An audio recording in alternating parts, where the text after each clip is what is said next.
Hello everyone, आप सबका स्वागत है मेरे यूट्यूब चैनल पे। मैं एक और नई वीडियो लेके आपके पास आया हूं। इस वीडियो में मैं आपको बताऊंगा किस तरह से आप बच सकते हैं फ्रॉड कंसल्टेंट, फ्रॉड कंपनीज और जितने भी फ्रॉड लोग इस मार्केट में हैं, जो आप लोगों से चार्ज कर रहे हैं, झूठी जॉब बताते हैं।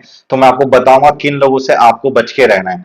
पहले मैं आपको कुछ चीजें बता देता हूँ, एक केस बता देता हूँ आपको। अभी लास्ट वीक एक कैंडिडेट को मेल आया। मेल कौन सा था जो मैं फॉरवर्ड करता हूं कैंडिडेट्स को, एज इट इज वही मेल आया। मेरा नाम था, मेरा नंबर था, बस उस बंदे ने नीचे ऐड कर दिया अपना बैंक अकाउंट, पीएनबी का बैंक अकाउंट, और लिखा शॉर्ट शॉर्ट सिलेक्शन, और नीचे लिख दिया 20,000 रुपए दे दो। अब उसने क्या करा, उस मेल को 25,000 बच्चों को भेज दिया, और 25,000 बच्चों में से 5 से 6 बच्चों ने उसको वो 20,000 की पेमेंट कर दी। अब बच्चे ने पेमेंट कर दी। अब उस बंदे ने क्या करा, अपना फोन नंबर दिया ही नहीं है। अब बच्चा पेमेंट करके मेरे को स्क्रीनशॉट भेज रहा है कि सर देखो पेमेंट कर दी। अब मैंने बोला कि अरे मैंने पेमेंट तो मांगी ही नहीं है। मैंने उनको बोला मेल भेजना, मैंने मेल देखा, मेरे मेल में उसके मेल में इतना सा डिफरेंस था कि उसने अकाउंट नंबर ऐड कर रखा है। ठीक है। अब बच्चा मुझे बोल रहा है कि मैं केस कर दूंगा, मैं ये कर दूंगा, वो कर दूंगा। तो देखो, हम जो मेल फॉरवर्ड करते हैं वो करते हैं नौकरी से, मॉन्स्टर से, शाइन से, जिनकी कॉस्ट होती है, एक पोर्टल की कॉस्ट है 5 लाख 6 लाख। ठीक है। अब वो लोग क्या करते हैं, वो 200 300 या कहीं से बच्चों के ईमेल आईडियां निकाल लेते हैं, किसी से ले लिया, लॉगिन ले लिया नौकरी का, और उनकी जो मेल जाती है वो जाती है gmail.com से, और जो हमारी मेल जाती है वो जाती है @नौकरी से। ठीक है। तो इसका डिफरेंस आता है, इससे हम सेफ हो जाते हैं।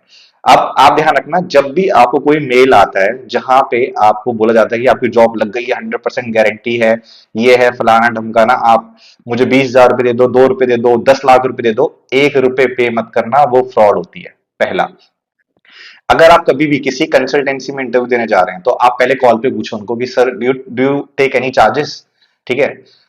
अगर वो बोलेगा कि नहीं हमारे यहाँ कोई चार्ज, पहली बात तो देखो वो मना ही कर देगा कि हमारे यहाँ कोई चार्जेस नहीं है, कोई इतना ओपनली फोन पे नहीं बोलने वाला चार्जेस है। तो आप गए ऑफिस में जाओगे तो ध्यान रखना, जब आप किसी कंसल्टेंसी में जाते हो ना, हर एक कंपनी की एक रिक्वायरमेंट होती है कंसल्टेंसी से। फॉर एग्जाम्पल मैं आपको बताता हूँ, एक मान लो हम लोग कंसेंट्रिक्स की हायरिंग करते हैं। कंसेंट्रिक्स की हायरिंग करने के लिए उनके कुछ रूल्स हैं कि आपके ऑफिस में सीसीटीवी कैमरा होना चाहिए, आपके जितने भी आपके अलग अलग, मान लो आपके अलग अलग सिस्टम्स चाहिए।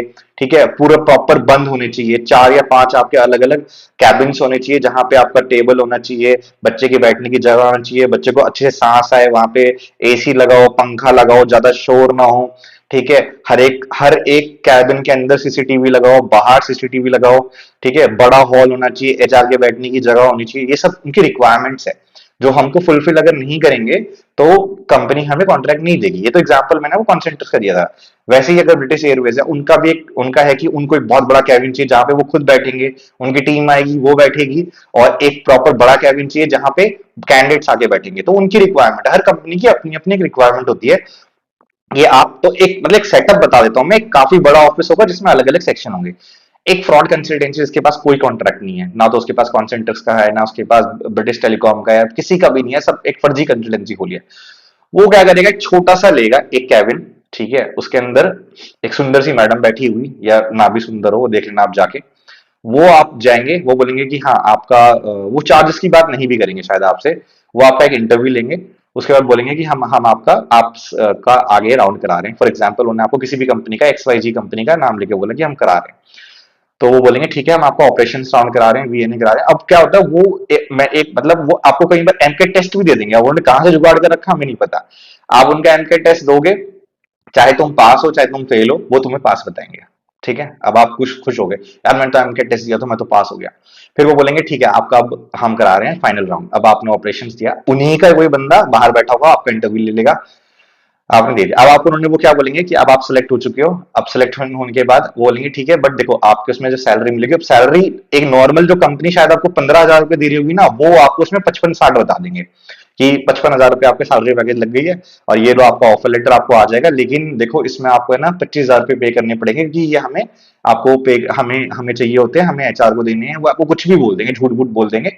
अब बच्चा सोचता है सेलेक्ट तो मैं हो ही गया हूँ, ठीक है, तो क्या ही ज्यादा बड़ी अमाउंट है, 25,000 में दे देता हूँ। अब बच्चे ने वहां दिए, उसके बाद आप शायद 10 दिन बाद वहां वापस जाओ, ना तो वो कंसल्टेंसी आपको मिलने वाली है, और ना आपको आपकी जॉब मिलने वाली है। आप गए तो ऐसी जगह पे भी जाओगे जहां छोटे से कैबिन्स हैं, घचमिच वाली एरिया में आपको कोई कंसल्टेंसी दिख रही है, समझ लो वो फ्रॉड है, वहां से भी भाग जाओ। नौकरी लगने से पहले नौकरी लगने के बाद कोई भी बड़ी रेपुटेटेड कंपनी अपने किसी भी कंसल्टेंसी जिनके साथ उनका कॉन्ट्रैक्ट है, वो कैंडिडेट्स के साथ चार्ज करने के लिए साफ साफ मना करती है। हर कंसल्टेंसी, जेन्युइन कंसल्टेंसी को उनका पे आउट मिलता है। हर कंपनी का अलग अलग क्राइटेरिया है, 90 डेज 60 डेज, वो उसमें उनको पेमेंट करती है। तो बच्चों से चार्ज करने की कहीं किसी जेन्युइन कंसल्टेंसी को नीड नहीं है। इसके अलावा ये तो है, मैंने आपको कंसल्टेंसीज का बता दिया, फ्रॉड कंसल्टेंसी या फिर ईमेल पे जो फ्रॉड आ रहा है। तीसरा एक, इसमें क्या होता है, बच्चे को बोलेंगे आप हमें 80,000 रुपए पे कर दो, मान लो को बीटेक करके क्या बोलेंगे 80,000 रुपए आप हमें पे कर दो, हम आपको एक लाइव प्रोजेक्ट देंगे, इस प्रोजेक्ट पे आपको काम करना है और सैलरी आपको कोई नहीं मिलेगी, अगर आपका प्रोजेक्ट बहुत अच्छा चला तो हम आपको फिर रख लेंगे, आपको हम 50,000 रुपए सैलरी देंगे। अब वो क्या करेंगे, बच्चे से प्रोजेक्ट करवाया, या तो वो जेन्युइन प्रोजेक्ट भी हो सकता है, नकली भी हो सकता है। 80,000 रुपए बच्चे से ले लिया, प्रोजेक्ट पे काम कराया, काम कराने के बाद में देखो रखना उन्होंने है ही नहीं, ये बात आप क्लियर रख लो, वो नहीं रखने वाले आपको। 80,000 रुपए लिया आपसे, फ्री में काम कराया, उसके बाद टाटा बाय बाय नमस्ते। पहला केस ये होता है। दूसरा सिनेरियो क्या होता है, उसमें वो आपसे पैसे नहीं लेते, ठीक है, वो आपसे 80,000 रुपए नहीं लेंगे, बट आपको बोलेंगे कि हम आपको 6 महीने, महीने तक, साल भर तक आपको एक भी रुपए नहीं देंगे, आपको प्रोजेक्ट पे काम करना है, उसके बाद हम आपको रख लेंगे, तब हम आपको सैलरी देंगे। दूसरा सिनेरियो ये होता है, ऐसे में भी मत करो, ना किसी को पैसे दो, ना किसी के लिए फ्री में काम करो, ये दोनों चीज ध्यान रखना।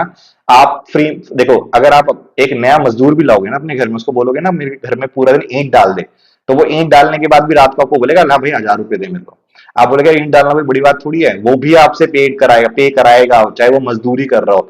तो तुम अगर काम कर रहे हो, तुम अगर मजदूरी कर रहे हो, देखो मेंटली या फिर फिजिकली काम करना, तो आप उसका चार्ज करोगे। तो आप फ्री में किसी के लिए काम ना करें। ऐसा नहीं है कि पैसा देने का मतलब ये नहीं होता कि आपने पैसा दिया तो ही आपके साथ फ्रॉड हुआ है। अगर आपने काम किया है, आपको पैसा नहीं मिला, तो वो भी आपके साथ फ्रॉड है। तो ध्यान रखना, कोई भी ईमेल आपको आता है, कोई भी कॉल आता है जहां पैसे मांगे जाए, मत दो। कहीं पे भी कोई आपको बोलता है मेरे पास काम कर ले, फ्री में काम कर ले, मत करो।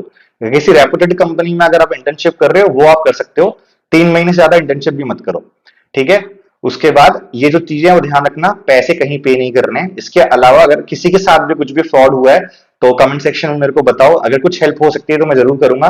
किसी के साथ कैसा भी फ्रॉड हुआ है तो हमें कमेंट में बताओ। और ऐसी इंफॉर्मेटिव वीडियो के लिए मेरे चैनल को सब्सक्राइब करें और अपने दोस्तों को भी ज्यादा से ज्यादा भेजें ताकि लोग सब्सक्राइब कर सकें। मैं ऐसी अच्छे कंटेंट आपके लिए लेके आता रहूंगा। तो थैंक यू सो मच।